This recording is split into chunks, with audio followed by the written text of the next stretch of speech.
हाँ जी बेटा, चलिए। पाठ का नाम है मानवीय करुणा की दिव्य चमक। यानी यहाँ पर जो सर्वेश्वर दयाल सक्सेना है, वो फादर कामिल बुल्के के बारे में बताते हुए कहते हैं कि वो व्यक्ति, कौन व्यक्ति? फादर कामिल बुल्के मानवीय करुणा, मानवीय का मतलब मनुष्यता, ऐसे व्यक्ति थे फादर कामिल बुल्के, जो वास्तव में मनुष्यता से परिपूर्ण, करुणा का मतलब दया की दिव्य चमक, मतलब करुणा की एक चमक, दिव्य का मतलब अनोखी, चमक का मतलब चमक, यानी कि ऐसे व्यक्ति जिसके चेहरे पर करुणा की चमक हमेशा चमकती रहती थी। करुणा का मतलब उनका चेहरा हमेशा दया की भावना से भरा रहता था, कि उसके चेहरे को देखकर ऐसा लगता था कि जैसे वो सब पे दया करने वाले हैं। इसलिए इस पाठ का नाम रखा है मानवीय करुणा की दिव्य चमक, यानी वो व्यक्ति जिसके चेहरे पर मानवता के नाम पर करुणा की एक अनोखी चमक देखी जा सकती है। यानी उस व्यक्ति के हृदय में, हर किसी व्यक्ति के लिए करुणा का भाव, करुणा की चमक देखी जा सकती है। ये था पाठ का अर्थ, यानी कि जो पाठ का शीर्षक दिया है उसका अर्थ। अब कहानी को बढ़ाते हैं आगे।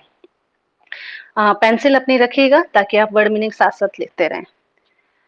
फादर को जहरबाद से नहीं मरना चाहिए था। लेखक कहानी बता रहा है, क्यों? क्योंकि वो उसके साथ रहे हुए हैं, तो इसलिए कह रहे हैं कि फादर कामिल बुल्के को जहरबाद से नहीं मरना चाहिए था। जहरबाद होता बेटा गैंग्रीन बीमारी, ठीक है, यानी कि एक ऐसी बीमारी जिसमें फोड़ा हो जाता है, और वो फोड़ा शरीर में जब होता है तो वो बहुत कष्ट देता है, ठीक है, उसका जहर सारे शरीर में फैल जाता है, जिसका वर्ड मीनिंग आपका यहाँ पीछे भी दिया हुआ है, आप उसमें से देख सकते हैं।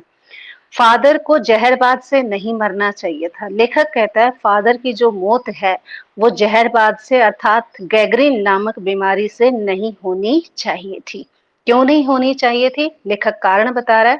कहता है ऐसे व्यक्ति थे फादर कामिल बुल्के जिसकी रंगों में दूसरों के लिए मिठास भरे अतिरिक्त, यानी कि जिसकी रंगों, रंगों का मतलब रग रग में, ठीक है, जिसके हर एक खून के कतरे कतरे में दूसरों के लिए क्या थी? मिठास थी, यानी इतना अपनापन था उनके हर रग रग में, दूसरों के लिए इतनी मिठास भरे अमृत के अतिरिक्त, यानी उनके हृदय में हमेशा अमृत भरा रहता था। किसके लिए? दूसरे व्यक्तियों के लिए, और कुछ नहीं था, यानी और कुछ भी नहीं, किसी भी व्यक्ति के प्रति उनके मन में जहर की भावना नहीं थी, ईर्ष्या की भावना नहीं थी। हमेशा उनके रग रग में, यानी शरीर के हर एक रक्त के कण कण में दूसरों के लिए मिठास भरी रहती थी। ऐसे व्यक्ति को लेखक कहता है जहरबाद से नहीं मरना चाहिए था, यानी ऐसी गंभीर बीमारी से नहीं मरना चाहिए था। उनके उसके लिए इस जहर का विधान क्यों?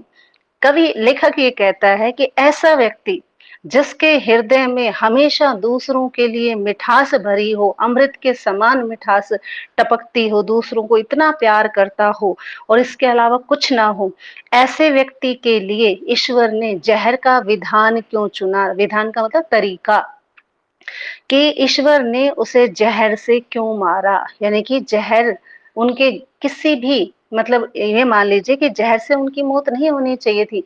एक ऐसा व्यक्ति जिसके हृदय में, ठीक है, जिसके मन में कहीं जहर ही नहीं था, ऐसे व्यक्ति की मृत्यु जहर से क्यों की? इतना अपनापन, इतनी मिठास उनके मन में थी, तो ऐसी मिठास में उनके शरीर के अंदर ये जहर कहाँ से आ गया?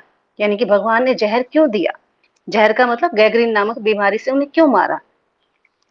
यह सवाल किस ईश्वर से पूछे? कहते हे ईश्वर बताइए मैं किससे पूछूं कि उनको ऐसी मौत क्यों दी आपने और इस तरह से क्यों मारा? क्यों? क्योंकि वो व्यक्ति तो हमेशा दूसरों के लिए मिठास से भरा रहता था, तो आपने उसके शरीर के अंदर ये जहर क्यों भरा, ये बीमारी क्यों दी? कहते ये मैं किससे पूछूं? प्रभु की आस्था ही जिसका अस्तित्व था, यानी ऐसा नहीं है कि वो प्रभु में आस्था नहीं रखते थे, कहते भगवान पे भरोसा ही उनका अस्तित्व था, यानी कि भगवान के नाम पर आस्था उनकी पहचान थी, हमेशा भगवान में विश्वास रखते थे। ऐसा नहीं था कि नास्तिक थे, आस्तिक थे, फिर भी ऐसे व्यक्ति को जहर से मारा, ऐसी गैंग्रीन नामक बीमारी से आपने मारा। वह देह की इस यातना की परीक्षा उम्र की आखिरी देहरी पर क्यों दे? कहते फिर भी मान लिया कि आपने उसे जहर का विधान दिया, अर्थात उसे इतनी गंभीर बीमारी से मारा, ठीक है, या मतलब मौत दी आपने हे ईश्वर, तो आप ये तो सोचिए कि वह देह की इस यातना की, यानी कि इस उम्र में, देह की यातना का मतलब इस देह की जो तकलीफ है, यातना का मतलब तो दुख, कहते इस देह, वह देह की इस यातना की परीक्षा, यानी कि इस उम्र में आपने जो परीक्षा ली है, क्यों, क्योंकि बुढ़ापे में हुआ ये सब, कहते उम्र की आखिरी देहरी पर क्यों दी, यानी कि उम्र के आखिरी पड़ाव पर ही आपने इस जहर का विधान क्यों चुना, यानी कि देह की अगर यातना देनी थी, शरीर को यदि कष्ट ही देना था या परीक्षा ही लेनी थी उनकी, तो आपने उम्र के आखिरी देहरी पर क्यों दी, यानी उम्र के आखिरी पड़ाव अर्थात बुढ़ापे में ही ऐसा क्यों किया। कई बार आपने देखा होगा कि जवानी में जो रोग हो जाते हैं तो वो जल्दी से रिकवर हो जाते हैं, बुढ़ापे में अगर कोई गंभीर बीमारी हो जाती है तो वो जल्दी से रिकवर नहीं होती। तो इसलिए कह रहा है कि हे प्रभु, अगर आपको इतना ही मतलब इसी बीमारी से मारना था, इतना ही जहर देना था, तो आपने उन्हें उम्र के इस आखिरी देहरी पर ऐसा क्यों किया, यानी उम्र के बुढ़ापे पर आपने ऐसा क्यों किया। एक लंबी पादरी के सफेद चोंगे से ढकी आकृति सामने है। अब लेखक कहता है कि जब मैं ये सारी चीजें सोचता हूँ कि उन्हें जहरबाद से नहीं मरना चाहिए था, उनके अंदर इतनी मिठास थी कि उनके अंदर न जाने ये जहर कहाँ से आ गया। हे भगवान, जो आप पर विश्वास करता हो उसके साथ आपने ऐसा क्यों किया, उम्र के आखिरी पड़ाव पर बुढ़ापे में आपने इतनी यातना क्यों दी। लेखक जब इन सारी बातों को याद करता है तो उनके सामने फादर कामिल बुल्के की एक तस्वीर आ जाती है आंखों के सामने। कैसे दिखा रहे हैं वो, कहते वो बड़ एक लंबी पादरी के सफेद चोंगे से ढकी आकृति, यानी कि हाइट में लंबे थे वो, और पादरी थे, पादरी का मतलब होता है जो चर्च में जो सफेद चोंगा पहने रहते हैं ना वो, कहते ढकी हुई आकृति, आकृति का मतलब छाया, चित्र सामने आ जाता है। कैसे थे फादर कामिल बुल्के, रंग गोरा था, ठीक है, सफेद झाई मारती भूरी दाढ़ी, देखो दाढ़ी वैसे लगभग सफेद होती है लेकिन यहाँ पर कैसी दे रखी है, भूरी दाढ़ी दे रखी है। कहते हैं रंग गोरा था उनका, सफेद झाई, झाई मारती का मतलब होता है चमक, कहते सफेद चमकती हुई भूरी भूरी दाढ़ी थी, नीली आंखें थी, यानी आंखें काली नहीं थी, जैसे आपके आंखों के जो मनके होते हैं ना वो काले होते हैं लेकिन उनके नीले थे, ठीक है, आपने देखा होगा कई कईयों की नीली आंखें होती है। तो कह रहे हैं कि उनकी आंखें नीली थी, बाहें खोल गले लगाने को आतुर, और हमेशा ऐसे मतलब खड़े रहते थे जैसे सबको गले लगा लेंगे, यानी कि इतनी, यानी उनकी जो हेलो, हाँ जी, चलिए चलिए चलिए, बाहें खोल गले लगाने को आतुर, कहते हैं वो क्या है कि बाहें खोलकर, यानी कि ऐसे दूसरों का स्वागत करते थे जैसे गले लगाने को बाहें खुली रहती थी, जैसे आप अपने घर पर कोई आता है तो आप हाथ बढ़ा के दोनों बाजू खोल के और आप उसका स्वागत करते हो, इसी तरह से कहते वो भी उसके स्वागत करते थे। कोई ना, क्या हुआ, डिस्टरबेंस कर रहे हो बेटा, तो माइक ऑफ रखिए अपना। चलिए, तो कहते ऐसा व्यक्ति जो सदा दूसरों को गले लगाने के लिए जिसकी बाहें तड़फती रहें, इतनी ममता, इतना अपनापन, कहते हैं उनके मन में इतनी ममता थी, यानी सबके लिए ममता भरा प्यार था, इतना अपनापन था दूसरों के लिए भी। इस साधु में अपने हर प्रियजन के लिए उमड़ता रहता था, यानी कहते हैं कि उनकी बाहें सदा दूसरों को गले लगाने के लिए तत्पर रहती थी, उनमें इतनी ममता थी, इतना अपनापन था।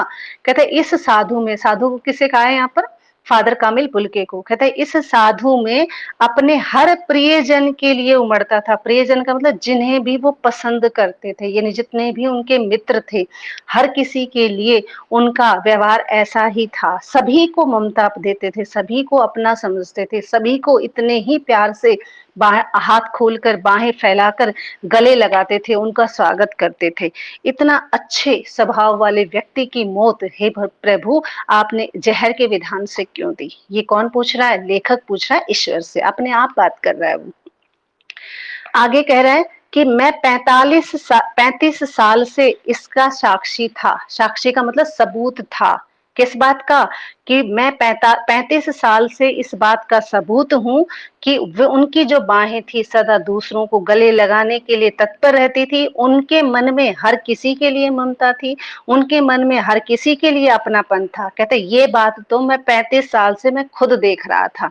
यानी कि ऐसा नहीं था कि मैं 2-4 साल से जानता था, 35 साल से इस बात का सबूत मैं हूँ कि उन्होंने कभी किसी को इतना मतलब क्या है दुख नहीं दिया जितना भगवान ने आखिरी उम्र में बुढ़ापे में उन्हें इतनी तकलीफ से मौत दी।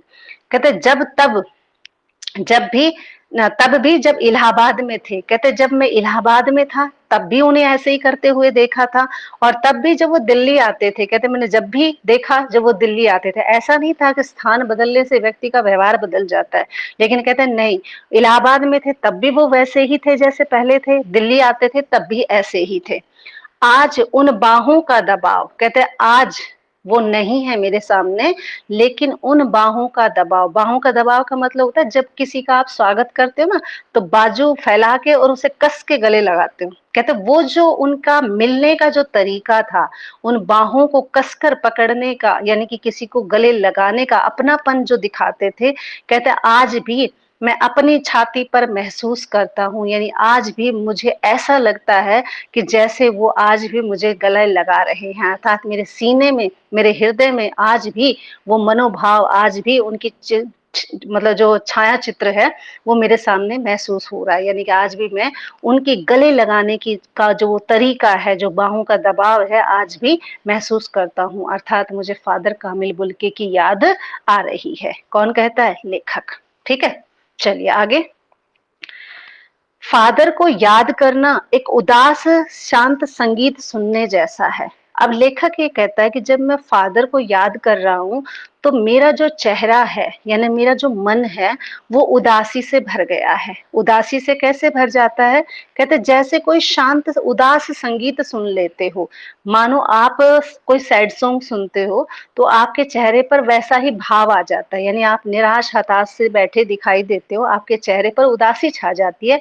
कहते उसी तरह से जब मैं फादर के जाने की बात को याद करता हूँ कि वो मेरे सामने अब नहीं है, तो उनकी याद आते ही मेरे चेहरे पर क्या छा जाती है? उदासी छा जाती है, जैसे मानो मैंने कोई उदास या सैड सॉन्ग सुन लिया हो।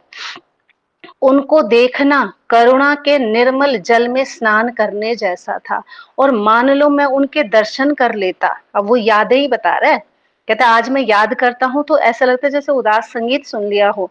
अब वो कहता है जब मैं पहले उनको कभी देखता था, यानी उनके जब मुझे दर्शन हो जाते थे, तो ऐसा लगता था जैसे निर्मल जल में स्नान करने जैसा है। मान लो मैंने पवित्र जल से स्नान कर लिया हो, अर्थात उनके दर्शन करने मात्र से ही व्यक्ति पवित्र हो जाता था। यानी दर्शन ही क्या होते थे? बहुत ही शुभ माने जाते। जैसे आप गंगा जल में स्नान कर लेते तो अपने आप को शुद्ध और पवित्र मानते हो, उसी तरह से कहते मैं उनको देख लेता, उनके दर्शन कर लेता, तो मुझे ऐसा लगता जैसे मैंने निर्मल जल से, पवित्र जल से स्नान कर लिया हो। उनसे बात करना संकल्प से, कर्म के संकल्प से भरना था, और मान लो मैं उनसे बात कर लेता तो ऐसा लगता कि कर्म के संकल्प से, यानी काम करने का संकल्प मेरे मन के अंदर भर जाता था। यानी कैसा, कई बार होता है ना, कोई व्यक्ति आपसे कहे तो आप उसका कहना मना नहीं कर सकते, यानी आप उसकी बात टाल नहीं सकते। उसी तरह से कहते हैं अगर मैं फादर से बात कर लेता और जो उन्होंने कह दिया वो कर्म का संकल्प, काम करने का संकल्प मैं ले लेता था कि हाँ ठीक है, आपने जो कहा है वो मैं 100% करूंगा। इस तरह की भावनाएं उनके मन के अंदर होती, यानी इतना प्रभाव था फादर बुल्के का सभी पर कि हर किसी व्यक्ति पर वो अपने प्रभाव डालते थे। ठीक है, आगे चलिएगा। मुझे परिमल के दिन याद आते हैं। ठीक है, अब यहाँ परिमल ये क्या है, ये आपका बेटा पीछे वर्ड मीनिंग में दिया हुआ है, अच्छी तरह से आप उसे पढ़ लेना, बाकी मैं भी बता रही हूँ। मुझे परिमल के वे दिन याद आते हैं। देखिए कई कई बार मैं आपसे कभी पूछूं कि बेटा बचपन क्या होता है, तो आप कहोगे जो बचपन में हमने जिया जीवन उसे बचपन कहते हैं। अगर मैं कहूं कि बचपन की यादें, तो फिर आप क्या कहोगे? जो बचपन की स्मृतियां हैं वो बचपन की यादें हैं। तो यहाँ पर भी कहता है कि मुझे परिमल के दिन याद आते हैं, बचपन नहीं, बचपन के दिन। तो यहाँ पर परिमल नहीं, परिमल के दिन। अब यहाँ परिमल क्या है? परिमल बेटा एक साहित्यिक संस्था है, हिंदी की साहित्यिक संस्था। ठीक है, हिंदी की क्या है, साहित्यिक संस्था है, जो इलाहाबाद में बनाई गई थी। ठीक है, इलाहाबाद में परिमल नाम से एक हिंदी प्रेमी वासियों ने या साहित्यकारों ने या कवियों ने एक संस्था बनाई इलाहाबाद में, जिसका नाम रखा परिमल। अब परिमल में होता क्या था कि ये एक ऐसा स्थान था, एक ऐसी संस्था थी जिसमें जितने भी हिंदी जगत के जो साहित्यकार हैं, रचनाकार हैं, कवि हैं, लेखक हैं, वो सभी वहां पर जाने माने, हर कोई नहीं, जाने माने जो दिग्गज मतलब जो कवि हैं, साहित्यकार हैं, वो सब इस परिमल की संस्था में बैठकर हिंदी के उत्थान की बात, हिंदी के विकास की बात, हिंदी के आगे बढ़ाने की बात किया करते थे कि हिंदी को आगे कैसे बढ़ाया जाए।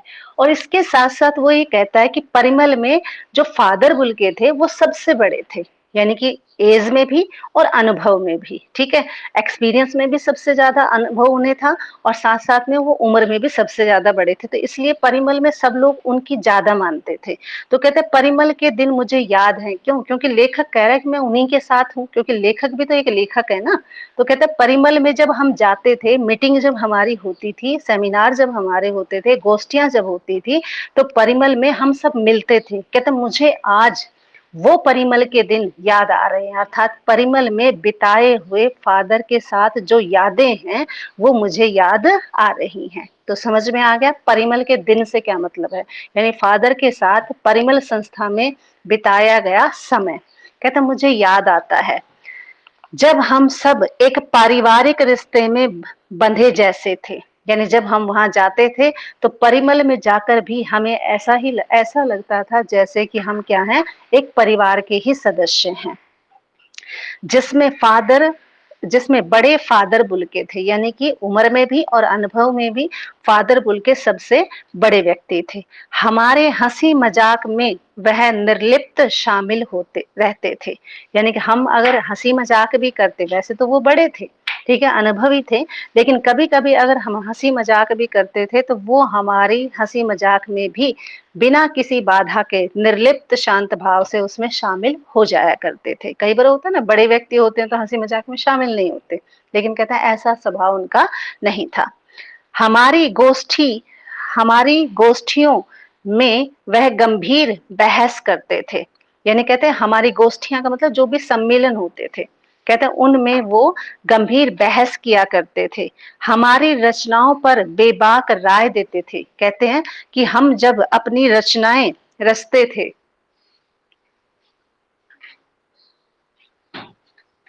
हाँ जी, कहते जब हम अपनी रचनाएं रचते थे, यानी कि हमारी जो रचनाएं हम बनाते थे या लिखते थे, तो उन पर बेबाक राय देना, बेबाक राय का मतलब बिना किसी लाग लपेट के अपने अपनी बात कहना कि ये सही है या गलत है, या तुमने सही लिखी है या गलत लिखी है, यानी कोई मतभेद ना करते हुए वो बेबाक राय देते और सुझाव भी देते, और सुझाव का मतलब ये भी बताते कि क्या सही है क्या गलत है, यानी तुमने ये सही लिखी है या गलत लिखी है, ये चल पाएगी या नहीं चल पाएगी, ये कहानी अच्छी है या बुरी है। कहते ये सारे सुझाव भी देते। और हमारे घरों में, कहते अगर हमारे घरों में किसी भी उत्सव में, मान लीजिए किसी के परिवार में कोई उत्सव है, कोई फंक्शन है या कोई संस्कार है, ठीक है, उत्सव का मतलब होता है जैसे तीज त्योहार वगैरह, ये सारी संस्कार का मतलब होता है जैसे जन्म है, मरण है, ठीक है, या मतलब विवाह है, इसे संस्कार कहते हैं। कहते किसी के भी उत्सव में और संस्कार में वह बड़े भाई और पुरोहित जैसे खड़े हों। कहता ऐसा लगता था कि वो सभी के घरों में कोई भी उत्सव हो, कोई संस्कार हो, एक बड़े भाई की तरह पहुंच जाते थे। जैसे आपके घर में कोई बड़ा भाई हो तो आपकी जिम्मेदारी मतलब थोड़ी कम हो जाती है, आप सोचते हैं कि है ना, हमें चिंता करने की जरूरत नहीं है। तो इसी तरह से वो भी बड़े भाई के समान वहां उपस्थित होते थे। पुरोहित जैसे खड़े हों, पुरोहित का मतलब जैसे पंडित लोग होते हैं, ब्राह्मण लोग होते हैं, तो जैसे आपके घर में कोई पूजा पाठ शुरू करवाते हैं तो आपको पूछ पूछ के करते हैं उनसे कि कैसे क्या कर रहा है, तो पंडित जी आपको बताते रहते हैं। तो उसी तरह से फादर कामिल बुल्के भी जब उनके घर में उपस्थित होते थे, एक तो बड़े भाई के दर्जे के समान होते थे, दूसरा उन्हें पुरोहित की तरह, यानी हर बात, यानी हर कोई भी घर में कुछ भी हो रहा है तो सब पूछ पूछ के उन्हीं से करते थे। कहते जैसे खड़े हों हमें अपने आशीषों से भर देते थे, और जिस तरह से कार्य संपन्न होने के बाद पंडित जी आपको आशीर्वाद देते हैं, कार्य संपन्न होने के बाद आपको दुआएं देते हैं, आपके सुख समृद्धि की कामना करते हैं, उसी तरह से फादर कामिल बुल्के भी अपने चाहने वालों को, जिनके घर उत्सव में पहुंचते थे, संस्कारों में पहुंचते थे, उनको आशीषों से भर देते थे, यानी अपने आशीर्वाद से सभी को दुआएं देते थे। मुझे अपना बच्चा और फादर का उसके मुख में पहली बार अन्न डालना याद आता है। लेखक कहता है कि आज फादर बुल्के नहीं है, लेकिन मुझे अच्छी तरह से वो बात आज भी याद है। देखो हमने पढ़ा था ना कि ये स्मृति हैं, यादें हैं, जो लेखक ने फादर बुल्के के साथ बिताए हुए दिन की बातें बता रहा है। तो कह रहा है कि मुझे अपना बच्चा भी याद है, यानी कि अब फिलहाल हाल में जब लेखक पाठ लिख रहा था उस समय उनका बच्चा नहीं था, ठीक है, एक्सपायर हो चुका था। कहता मुझे अपना बच्चा और फादर का उसके मुख में पहली बार अन्न डालना याद आता है। कहते जब मुझे अच्छी तरह याद है कि जब मेरे घर में एक नन्हा मेहमान आया था, तब फादर बुल्के ने मेरे बच्चे के मुख में पहली बार अन्न का दाना मैंने उन्हीं से डलवाया था। अर्थात कहने का मतलब कि मैंने उन्हें अपना बड़ा भाई समझते हुए, एक पंडित की तरह शुभ और शांति का प्रतीक समझते हुए, मैंने उनको ही सब कुछ मानते हुए अपने बेटे के मुख में जब पहली बार अन्न डाला जाता है, पहली बार खिलाया जाता है, तो मैंने फादर बुल्के से ही ये चीजें कही थी कि आप इसे खिलाइए। जैसे आपके घर में कोई नया बच्चा जब जन्म लेता है तो आप कहते हैं ना कुछ बुजुर्ग लोग कि इस बच्चे को घूंटी पिला दो, ठीक है, तो घूंटी किसकी पिलाएं, कि अच्छे स्वभाव वाले की या बुरे की। तो वहां देखा जाता है दादाजी के हाथ से दिलवाओ, कोई कहता है ताई जी के हाथ से दिलवाओ, कोई कहता है भाई के हाथ से दिलवाओ, कोई कहता है बड़े ज्ञानी व्यक्ति से दिलवाओ। तो इसी तरह से फादर बुल्के को भी वो बहुत मानते थे। कौन? लेखक। कहते मेरे लिए तो वो सब कुछ थे, बड़े भाई के समान थे, पुरोहित के समान थे। और जब मेरे घर में जब नन्हा मेहमान आया तो मैंने उसके मुख में जो पहली बार जो जलपान जाता है वो फादर बुल्के के हाथ से ही डलवाया था। और नीली आंखों की चमक में तैरता वात्सल्य भी, कहते और जब वो मुख में डाल रहे थे दाना तो ऐसा नीली आंखों में उनके जो वात्सल्य तैर रहा था, वात्सल्य का मतलब जो बच्चे के प्रति जो प्रेम तैर रहा था, कहते उनको देखकर ऐसा लगता था जैसे किसी ऊंचाई पर देवदारों की छाया में खड़े हों। कहते मुझे ऐसा लगता था कि जैसे अगर ये हैं तो मुझे ऐसा लगता है मुझे किसी चीज की चिंता करने की जरूरत नहीं है। अब देवदार की छाया कैसी होती है बेटा? देवदार का मतलब मत समझिए कि जो आपका क्रिसमस ट्री होता है उसे कहा जाता है देवदारू का पेड़, जो हिल स्टेशन पर पाया जाता है, पहाड़ी क्षेत्र में पाया जाता है। कहते वो जो पेड़ होता है ना, वो एक तो बहुत लंबा होता है, ठीक है। तो फादर बुल्के भी क्या थे? बहुत ही बड़े थे, ठीक है, और सबके पूजनीय थे, आदरणीय थे, अनुभवी थे। कहते उनकी छत्र छाया में रहकर मुझे ऐसा लगता था जैसे मैं देवदार की छाया में खड़ा हूँ, यानी उसी के सहारे में खड़ा हूँ। वो होते थे तो मुझे किसी तरह की कोई चिंता करने की जरूरत नहीं होती थी। अब देखिए आपने जब हम पाठ परिचय जब पढ़ रहे थे तब मैंने आपको बताया था कि इसमें ये बताएगा लेखक कि फादर बुल्के के साथ मेरे अंतरंग संबंध थे, यानी बहुत घनिष्ठ संबंध थे, को बहुत गहरे आत्मीयता भरे संबंध थे। तो यहाँ पर इस बात का सबूत है कि जब उनके घर में नन्हा मेहमान आया, उनका बेटा आया, तो उन्होंने फादर के हाथ से ही अपने बच्चे के मुख में अन्न का दाना डलवाया था। तो ये इस बात का सबूत है कि उनका आपसी जो फैमिली रिलेशन था वो बहुत अच्छा था और अपनापन था। कहता उन्होंने मेरे बच्चे को जब पहली बार अन्न का दाना उनके मुख में डाला तो ऐसा लग रहा था जैसे मैं किसी देवदार की छाया में खड़ा हूं, अर्थात मुझे कोई जरूरत नहीं है, वो बड़े हैं सब कुछ, ठीक है, वही कर देंगे, तो मुझे किसी चीज की चिंता की जरूरत नहीं होती थी। अब लेखक कहता है कहाँ से शुरू करें? कहते क्या क्या बताऊं आपको, इतने अच्छे थे वो, यानी कहाँ से शुरू करूं? फिर वो शुरू करता है आपको बताने के लिए, बातें बताने के लिए कि इलाहाबाद की सड़क पर फादर की साइकिल चलती दिख रही है। कहते जब कहाँ कहाँ से शुरू करूं कि मुझे आज भी इलाहाबाद की सड़कों पर ऐसा लगता है जैसे वो साइकिल लेकर आ रहे हैं, मेरे सामने आ रहे हैं, यानी वो यादें ताजा हो गई हैं। फिर से उनको ऐसा लगता है जैसे आज वो क्या है, साइकिल चलाते हुए आ रहे हैं। कहते वह मेरे पास आकर रुकती है। कहते वो थोड़ा सा मतलब पहले की बातें बताते हुए कह रहा है कि मुझे ऐसा लग रहा है जैसे मानो वो साइकिल मेरे पास आके रुक गई है। जैसे पहली बार दर्शन हुए थे फादर कामिल बुल्के के लेखक से, तो कह रहा है कि ऐसे ही हुआ था कि इलाहाबाद की सड़क पर वो एक बार साइकिल पर आए थे और मेरे पास आकर उन्होंने अपनी साइकिल रोक दी थी और मुस्कुराते हुए उतरते हैं, यानी कि उतरते का मतलब बिल्कुल सामने चित्र आ गया है उनके सामने कि देखिए देखिए वो उतरते हैं, देखिए देखिए मैंने उन्हें पढ़ लिया है। अर्थात कहने का मतलब मैंने उन्हें देख लिया है कि हाँ कोई व्यक्ति है जो साइकिल पर सवार होकर आया है और मेरे पास आकर रुक गया है और मैं कहना चाहता हूँ। लेखक कहता है कि मैंने जब उन्हें पहली बार देखा था, पहली बार उनके चेहरे को पढ़ा था, जब पहली बार उनके दर्शन मुझे हुए थे, तो लेखक कहता है मैं कहना चाहता हूँ कि उनको क्रोध में कभी नहीं देखा, यानी कि मैंने आज तक, ठीक है, लेखक कहता है 35 साल से तो इस बात का सबूत है मेरे पास कि मैंने उन्हें कभी गुस्से में नहीं देखा। मतलब ही नहीं है कभी उन्हें कोई गुस्सा आ जाए। आवेश में देखा है, आवेश का मतलब जोश में भरा देखा है। मतलब इतने बड़े व्यक्ति होते हुए भी इतने फुर्तीले और जोशीले थे कि हमारा उत्साह भी कम हो जाए उनके सामने। कहते इस तरह से उत्साह से भरे रहते थे हमेशा। कोई उनके चेहरे पर कभी गुस्सा, कभी शनक, कभी चिंता, कोई दुख का भाव ही नहीं था। कहते हमेशा दूसरों को प्रेम बांटते रहते थे, हमेशा जोश में भरे रहते थे, एक्टिव नजर आते थे और ममता और प्यार से लबालब छलकता हुआ महसूस किया है। बेटा बंद करो इसे। हाँ जी बेटा, 9:15 शुरू होती है। हाँ अच्छा 1 मिनट रुको बस। चलिए, तो कहते हैं उनका जो चेहरा था वो हमेशा प्रेम और प्यार से लबालब भरा रहता था। आज के लिए इतना ही, बाकी पढ़ेंगे कल। चलिए। हाँ जी बेटा, लेफ्ट हो जाओ फटाफट।